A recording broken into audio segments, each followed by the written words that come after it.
We are here again for the prophetic series for 2026. So another thing that God is saying to us in 2026, this is not a year where you can afford to ignore the small nudges. Pay attention to every prompting from God, because what looks small in the natural is often massive in the spirit. Many people are praying for big breakthroughs, but God is speaking in quiet instructions. That's why he said in Psalm 32 verse 8, I will instruct you and teach you in the way you should go. I will guide you with my eyes. Notice that he said his eyes, not his voice. It's not as if he doesn't lead with his voice, but I just wanted to point out that the eye signifies sensitivity. So sensitivity matters so much because God can speak in so many ways. So if you're waiting to hear only his voice, you will miss out on other ways. So he's just saying be sensitive to every other way I can prompt you. So the promptings might not make sense, but it carries divine timing. That is why Proverbs 3, 5-6 says, trust in the Lord with all your heart. Lean not on your own understanding. In all your ways, acknowledge him, and he will direct your path. So in 2026, direction will not always come maybe like clarity. It will come like obedience. God might say things like, call that person, rest today, leave that place, say nothing. And the danger is that it might dismiss them as dismissing them that are just random thoughts, but not random thoughts. That is God trying to strain your discernment.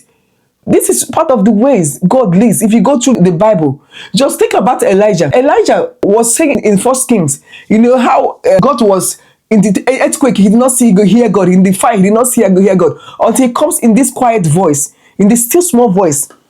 So it's in the small voice that God can speak to you. It's in the promptings of your heart that God can speak. God can speak to you in different ways. God can speak to you through people, through random things, through numbers. And that's why Jesus was saying in John 10 that his sheep hears his voice and they follow him. Because hearing is proven by movement. So that's why when you hear, you need to follow. You need to actually obey. Because if you don't follow, it might lead to frustration in 2026. I will feel like God did not talk to you, but he gave you promptings that you were not sensitive enough to know.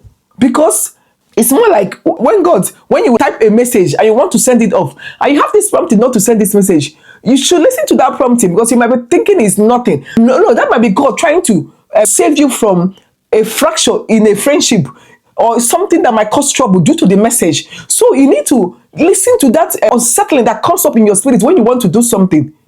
Those promptings are for God, don't discard them. And I've noticed that when you listen to those things, God uses them to recalibrate your spirit. I've noticed in my own journey with God, when I started obeying those promptings, when I started flowing through those promptings, my spiritual discernment heightened. It heightened. So you need to be aware of the prompting. That's what God is saying. Be aware of the little prompting. Do not discard them. All of it matters. God does not waste time trying to prompt you. No, he prompts you for a reason. He prompts you to achieve a particular purpose. So he's saying he's prompting you to sharpen your discernment, because you see 2026, you need your discernment sharpened in the things you hear, in the things you listen to, in everything. You need your sharpened discernment. And that is why God is saying to you, do not discard, do not overlook the little promptings. Do not say that little promptings. They're not little promptings. God can prompt you through even the children. The things that my children do, God tests me things a lot through my own children. So do not discard the little promptings. So this 2026 is a year of spiritual fine-tuning. It is a year of spiritual fine-tuning. But are you able to obey and yield to those fine-tunings? Or are you going to be spiritually reckless by discarding them? Do not discard them. Be careful to observe all things with your heart. Be careful to observe all things. Just like Deuteronomy 4:9 was saying, observe all things with your spirit. So in 2026, don't just ask God for instruction. Ask God for sensitivity, spiritual discernment. Heighten the spiritual discernment. It's important for this year. So it's because it will help you to quickly pick up on the things that God is saying. It will help you to pick up on the very little promptings of God, because then your discernment has been sharpened. So, and John was saying that Jesus was saying in John, that my sheep hears my voice and they obey. Do you know the meaning of that here means hearing and doing? When you don't do, you've not heard. If you study that word, what it means that they heard and they did. So if you did not do, it means you did not hear. You did not hear. And to do, you have to hear, right? So God is saying to us, just be sensitive to my promptings. Every single bit of it is important.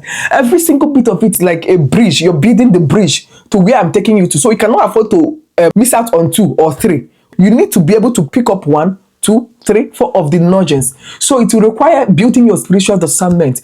It can happen through prayer, fasting, reading the word of God, be engraved in the word. It helps to sharpen your discernment so you can pick up on when God is speaking to you. Don't forget to like. If you like this, you could press the like button, share, and subscribe. I hope this blessed you. Until next time, keep shining that beautiful light of yours. Remember, you can book your one-on-one people's clarification call with me, where we sit down and allow God to clarify your path for you.